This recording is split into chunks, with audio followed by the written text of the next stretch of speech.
Right then. Well, I'd like to share with you guys the story of a project we've been working on for the last 8 years. Now, it might sound a little bit bonkers to start with, but I hope you'll see me through, and by the end of it, you'll see it just like we do as a project that's about to take flight. What we're doing here is a full rethink of the way that we make the objects that surround us. It's kind of mass production meets delayed gratification. And, inadvertently, it's a great racetrack for our dog Lena. So, trees.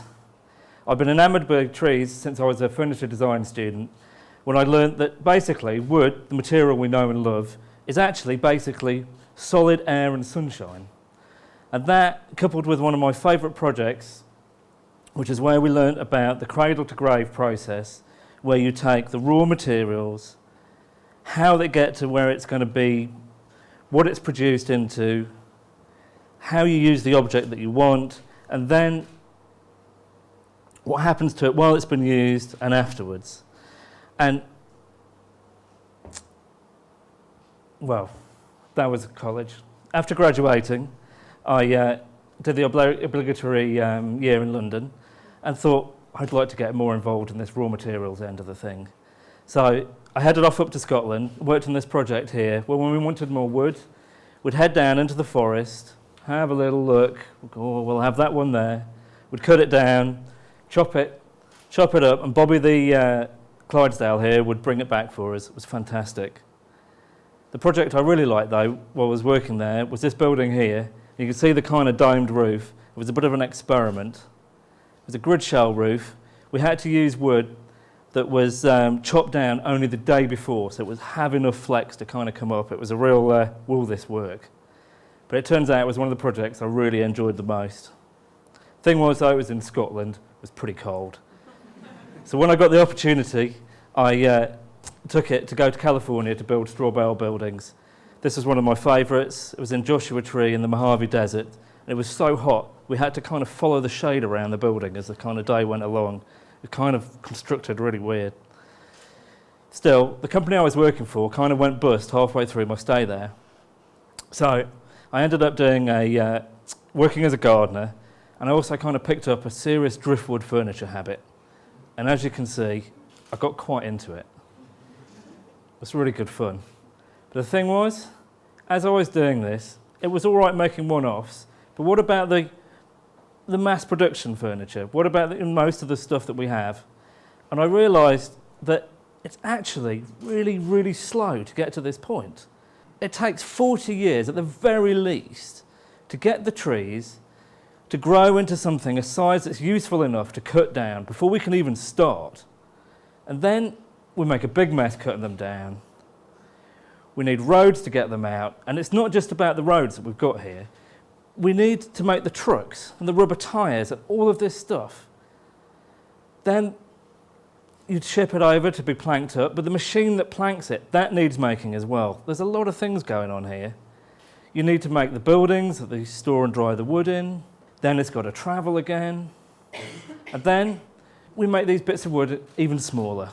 And I've done this, I've worked in these kind of places, and you get sawdust bogies in your nose for weeks after. But then we make an awful lot of effort trying to make, with more tools, making these smaller and smaller bits of wood, trying to put them back together again. And then there's sanding, there's plenty of chemicals to cover them with. Before at last, we've actually got a chair. But it's going to need transporting again before it actually gets to the shop where we're buying these from. And then that's only part way. Well, now it's in your home. How long is it really going to last? The more joints you've got, the more bits, the more likely it is to break. And that's when it hit me. How about if we take the tree and we shape and graft the tree as it grows, then it won't take so long. Remember, it's 40 years to get a big tree, to chop it up and move it down again. There's no waste. It will be stronger because all the joints will have grown together into one solid piece. And with the right species, they'll grow right back after we harvest. Well, it turns out I'm not the first person to have this idea. It really kicked off back in 1903 when John Dammit Krubsack built his first chair that grew. He took 20 trees and 11 years to make his chair. And after doing this for a while, I can really see why his nickname was Damn It. Then there was Axel L. Anderson, who made a tree circus in Santa Cruz. He died before telling anyone how he did it. Becky North and Peter Cook for Pook Tree didn't make that mistake. And then there's Dr. Chris Cattle, who I've had the pleasure of meeting a few times. But there's plenty more. Thing was, though, now I know that it can be done individually. How about we take this further, much further, and make it into a manufacturing system? Well, back to England. Armed with the knowledge that it can actually be done, and my twin obsessions of geometry and things organised neatly, I figure we'll have a go. And with a little bit of land from friends, the first trees are planted very precisely. And this is how we thought it would work. 4 easy steps. How hard can it be? Plant trees and water well. We got that right. Then we'd grow and shape the branches as they go along over a mould, graft them together. We'd tend to them every few weeks. First mistake. After that, though, we'll leave them for a few years, let them thicken up. Not a problem. That's pretty much how we do it. Harvest. No. Second mistake. We're not going to get to harvest unless you actually learn the first lesson of Chair Club. Always look after your crop. So it's the second year. We've planted a few chairs and tables. It's going well. But we realised that we needed sort of dedicated space with more light. It was a shady place. This is what we need to do. So with the help of a friend, we hack into a bit of Derbyshire hillside, and over a few weeks, finally managed to turn it into something that we can grow on, a kind of experiment plot. And here, over a bank holiday weekend, we spent a lot of time and effort planting 30 pieces, over 100 trees, really, really neatly. 2 days later, I'm back at work trying to earn some money to pay for all of this. I get a phone call. Am I sitting down? No. Turns out, cows come from the farm next door and trampled absolutely everything. Not just the new plot, but the old stuff that we'd started the year before that was going well. 3 days later, I come home, and we go and investigate, see if there's anything at all that we can salvage. No. Turns out rabbits have had a field day and eaten absolutely everything else that survived. Okay, we start again. This time in the relative safety of the mother-in-law's garden. How bad can that be? So, we know what we're doing this time. With a little bit less effort, we finally managed to make something where we can start again and have what became our experiment plot. And slowly, over the next few years, we actually managed to make something that's really starting to look like chairs. Pretty pleased. In fact, this is where we first managed to rustle up our first prototype. And we got it here.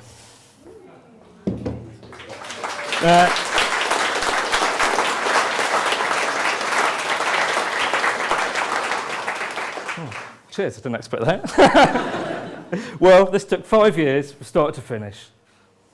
And the beauty of this, though, is the fact that it will all grow back again. When we cut these down, it'll grow back, but there'll be rootstock, and the shoots grow quicker. So actually, we think willow chairs will take between 3 and 4 years. Other species a little bit longer, right the way up to the oak chair, which will take 6 to 10 years. But for those of you who like wine and whiskey, I'm sure you can appreciate a bit of maturing is no bad thing. Fastest thing that we think we've got is some mirror frames and lamps. They'll grow in a season, maybe 2 for the slower trees. But the slowest are the oak dining tables. They're 10 to 15 years, but it's our retirement. So that's the first lesson. Remember you're a farmer, look after your crop. Second lesson is you need to think like a tree. What we've got here, this is 4 trees planted together to come into one small space. So there's a lot of branches, it's really hard to see what's going on, even for the trees. one tree's always going to do really well, one not so well. And if we're trying to make a manufacturing system, this isn't reliable enough. We really need to make something that's even. The problem is, we literally couldn't see the wood for the trees. This is a table, but hey. So, I mean, this is how we think of chairs, this way up. And it really wasn't going to work, though. It's a struggle. You can't... I mean, the thing is, this chair here, it had a seat when we were growing it, but it turns out when we harvested, it was actually grafted to the bits next door. It's no good. So, the answer, as usual, turned out to be simple. Turn the chair around, make something that's more like a shape a tree can cope with. You go from a chair back and out into 4 legs. It makes so much more sense. So, we think we've figured this out. Let's crack on and try it in scale. I think you all know this phrase. The best time to plant a tree was 10 years ago. Second best time is now. We managed in between. 5 years earlier, based on the idea of a continually renewing vineyard, which is really what this is, in spring 2008, we planted nearly 3,000 trees in 2.5 acres. Still very neatly. And what you can see here is we've managed to turn a field ever so slowly into a furniture factory. This is where we work. So you remember this guy from earlier? This is how we do them now. Maybe you can see, we've got the chair back here, the legs, the seat, the arms. It actually makes much more sense. And the scale is actually starting to work. This is our furniture factory. It's outdoors. And here we've got roughly, at the moment, 500 pieces in growth in various stages.